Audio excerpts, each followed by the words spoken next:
Hello কাছের মানুষজন, brand new ভিডিওতে আপনাকে স্বাগত। আরে জানেন সুন্দরী সুন্দরী আপাদের নেতা। প্লিজ আপু, এইভাবে দয়া করে ফিল্টার ছাড়া হুটহাট ভিডিওতে ঢুকে যাবেন না, আমাদের চিনতে কষ্ট হয়। আপনি কে?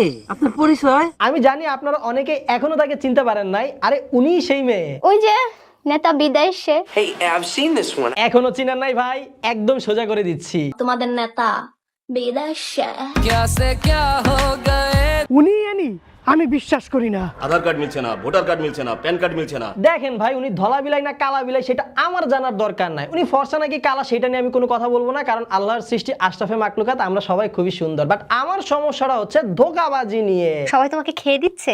আরে না, আমি সবাইকে খেয়ে দিচ্ছি। উনি নিজেকে টিকটকের রোস্টার বলে দাবি করেন এবং তার মতে যারা উল্টাপাল্টা করে 19-20 করে উনি তাদেরকে বাস দেয়। কারণ আমি তাদেরকে বাস দিই। এখন আপনি যে মুখের মধ্যে 5 লেয়ারের ফিল্টার মাইরা ছোট ছোট তরুণ যুবকদের মন ভেঙে দিয়েছেন, তাদেরকে এখন সমবেদনা কে দিবে? না, কথা তো ঠিক, অনেক বড় বাটপা। আমি তো প্রথম থেকেই বলতেছি যে আমি কালা। কি দরকার এভাবে মুখে 5 লেয়ারের ফিল্টার দেওয়া? ওটা বলাই লাগবে। থাক, আমিই বলি। আজকে আমরা দেখব এমন কিছু পবিত্র পাপী যারা মনে করে সোশ্যাল মিডিয়াটা শুধুমাত্র তাদের একার, আমরা সবাই বেকার। কারণ ওরা জোকার, তাই অনেকদিন পরে নিয়ে এসেছে সেই রাম টিকটকার। আমি প্রিন্স। প্রিন্স। তুই স্টপেজ ভম্বল ছাগলা গরু। টিকটকের প্রিন্স নাকি লেম ক্রিঞ্জ? আমি তো মনে করি আমি প্রিন্স না। সহমত স্যার, 100% সহমত। কারণ আমার মতে ক্রিঞ্জেরও এতটা খারাপ সময় আসে নাই যে আপনার সাথে তার তুলনা করতে হবে। যেগুলো বলে ক্রিন্স টাইপের, এগুলো কিছু করিনি আমি। আপনি পরহেজগার আদমি। হ্যাঁ, তুমি যেটা করো ওটা ক্রিঞ্জ না, ছাপরি। পুরাই নেক্সট লেভেলের ছাপরি প্রো ম্যাক্স অ্যাক্টিভিটিস। অনেকে ছাপরি বলে থাকে। অতি সত্য কথা। ছাপরি না বইলে আর কি বলবে বলেন? চমলক্ষ চুলের কালার, হাতে আর গলায় আবার অলংকার, পুরাই নায়ক পাতলা খান লুক, আবার চোখে সানগ্লাস। উফ, ছাপরি আর ক্রিঞ্জকে যদি মিক্স করা হয় তাইলেও দুইটা মিলে এত জঘন্য হবে না। আমার হাতে বা গলায় কিছু অর্নামেন্ট, হেয়ার কালার। আমি প্রিন্স। হ্যাঁ, তুমি প্রিন্স ছাপরি খান, ছাপরি খান। আমার নিকনেমই বাদর। একদম যথার্থ একটা নাম। ট্রাস্ট মি ভাই, চিড়িয়াখানায় বান্দরের খাঁচা থেকে যদি সবগুলা বান্দরকে বের করে দেওয়া হয়, তারপর সেখানে যদি তোমাকে ঢুকাই দেওয়া হয়, তাহলে মানুষ আলাদাভাবে বুঝতেই পারবে না যে এখানে প্রাণী অদল বদল করা হয়েছে। খুব আদরের ছেলে আমি। আপনি যে ছেলে, এইটা আপনি না বললে বুঝতেই পারতাম না। আমি আজ পর্যন্ত এমন কোনো কন্টেন্ট করিনি।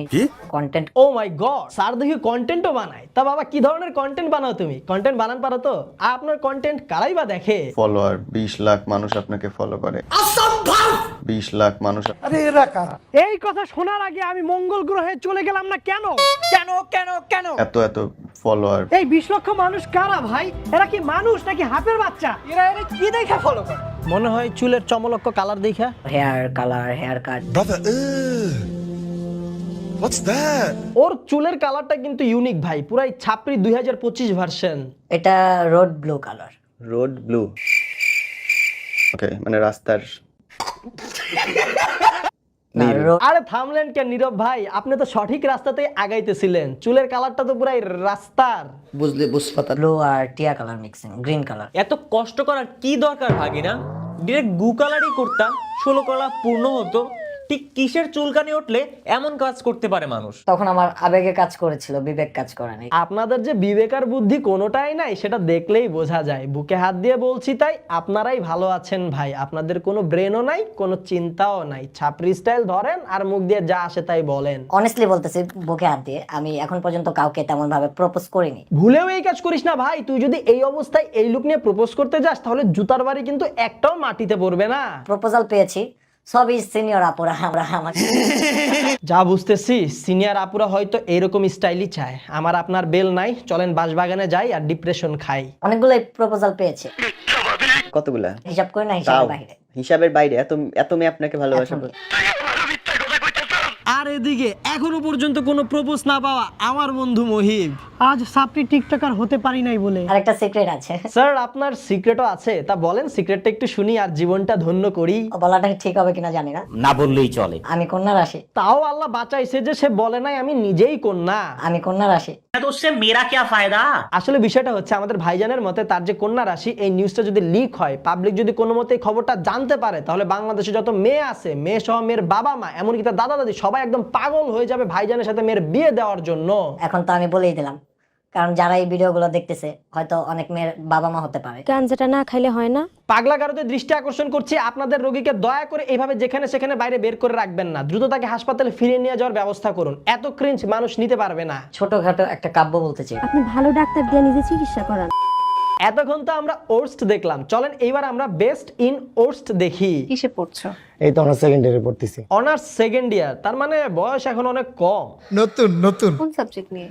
সায়েন্স নিয়ে পড়তেছি। অনার্সের সাবজেক্টটা সায়েন্স, বিষয়টা চিন্তা। সে কি অনার্স সেকেন্ড ইয়ার বলছে নাকি ইন্টার সেকেন্ড ইয়ার বলছে? কোন সাবজেক্ট নিয়ে পড়ছো? সায়েন্সের স্পেসিফিক? হোস্ট যেহেতু স্পেসিফিক সাবজেক্ট জানতে চাইছে, তাইলে ইন্টার হবে না, অনার্স সেকেন্ড ইয়ারই, স্নাতক। স্পেসিফিক সাবজেক্ট হচ্ছে আপনার সায়েন্স নিয়ে পড়তেছি। क्या बात है सर, क्या बात, ये बात है। অনার্স সেকেন্ড ইয়ারের সাবজেক্ট সায়েন্স, অনার্সে সায়েন্স নিয়ে পড়তেছে, মানে 2.5 বছর আগে অনার্স কমপ্লিট করা আমি নতুন কিছু শিখতে পারলাম। যাক, টিকটকারদেরকে মূলত আমি এই জন্যই পছন্দ করি, কারণ ওদের থেকে নিত্য নতুন অনেক কিছু শেখা যায়। এখানে মেজর, তোমার মেজর কি? আজকের দিনটা কোন রকমে পার করে দাও মাওলা। এই আপাও কম না, দেখতেছে যে বান্দা অনার্সে সায়েন্স সাবজেক্ট নিয়ে পড়ালেখা করতেছে, এখন আবার ওরা মেজর সাবজেক্টের প্যাচে ফালাই দিতেছে। অলরেডি ওর বিকি লক, এমনকি হিসু করায় ছাড়বেন।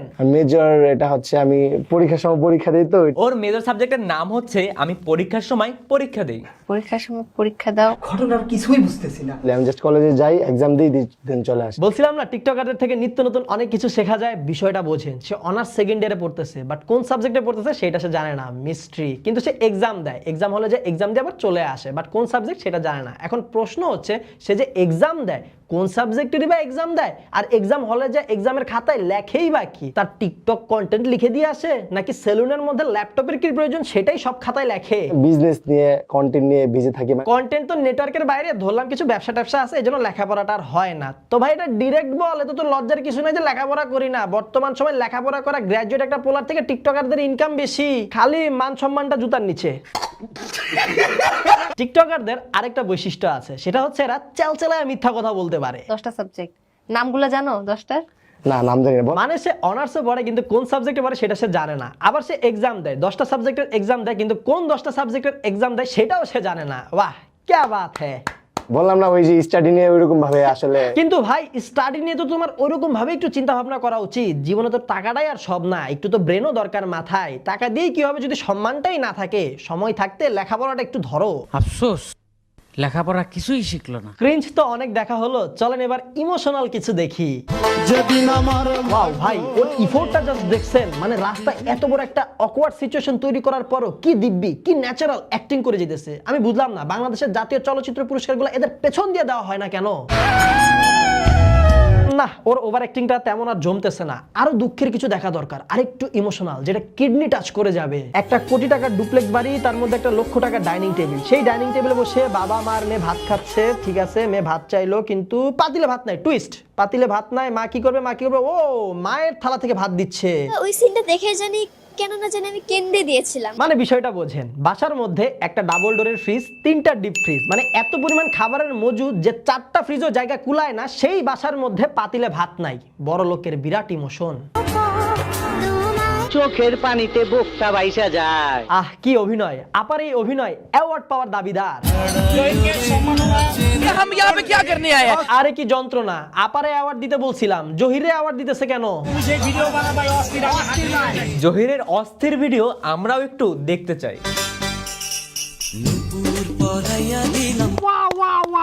क्या सीन है! এ তো দেখি মহিলা আক্তার পুরুষ। না না, বেড়া আক্তার বেড়ি। থাক থাক, এই নাচ আমরা না দেখি, পরে নজর লেগে যাবে। কি দিচ্ছ? কিছু দেয় নাই ছোট ভাই, জাস্ট একটু হাতটা লাগাইছে। নজর টিপ। থাক, আমরা আর হ্যান্ডসাম হাং ভাইটার দিকে নজর না দেই, আপু কিন্তু টিপ লাগাই দিছে অলরেডি। এইগুলা তো বাবুদেরকে দিতে হয়, মানুষ কি বলবে? ভাইস্তা, তুমি ছোট বাবু থেকে কম কি? তোমার মুখে উঠেনি এখনো দাড়ি, তার মধ্যে পেয়ে গিয়েছো নারী, বড্ড বাড়াবাড়ি। কিন্তু সে নিজেকে বাবু বলবে না। আহা, সে বড় হয়েছে নিউ, এ কি তার লুকের ভিউ? আমরা 5 বন্ধু সে আর আজ যে ভিউ মেয়েরা দেখলে গো ভাই লাগু। এই হ্যান্ডসাম ভাইগুলার ভিউ দেখার পর আমি আর কিছু দেখতে চাচ্ছি না। আমি চাই আপনারাও এই ভিউ দেখতে দেখতে এই ভিডিওটা দেখা শেষ করেন। আমি জানি আপনারা ক্রিঞ্জ দেখে মজা পান, তবে একদিনে আবার বেশি দিলে ওভারলোড হয়ে যাবে, পরে আপনাদের মাথায় ক্রিঞ্জের ফ্যাক্টরি ঢুকে যাবে। আমরা একটা করে ব্যায়াম করি না, 8-10টা করে ব্যায়াম করি, কারণ আমরা এক একটা প্রেমের ফ্যাক্টরি বাড়া। সো গাইস, ভিডিওটা এতটুকুই ছিল। দীর্ঘ অনেক দিন পর সম্মানিত টিকটকারদের নিয়ে একটি এপিসোড বানিয়েছি। আপনারা এই এপিসোডগুলো আরো চাইলে কমেন্ট বক্সে আমাদেরকে জানান। আর এই ভিডিওটা যদি আপনাদের ভালো লাগে, তাহলে আপনাদের মন থেকে, আপনাদের ভালোবাসা থেকে ভিডিওতে লাইক, কমেন্ট, শেয়ার করে আমাদের প্রথমবার দেখে থাকলে এখনই চ্যানেলটা সাবস্ক্রাইব করুন। আর শুধু সাবস্ক্রাইব করলে হবে না, সাথে কিন্তু অবশ্যই অবশ্যই অবশ্যই পাশের ঘন্টাটাও বাজিয়ে দিবেন। ভিডিওটা এখানেই শেষ করছি, দেখা হবে আপনার সাথে পরবর্তী ভিডিওতে। Till then stay well, stay awesome, bye by.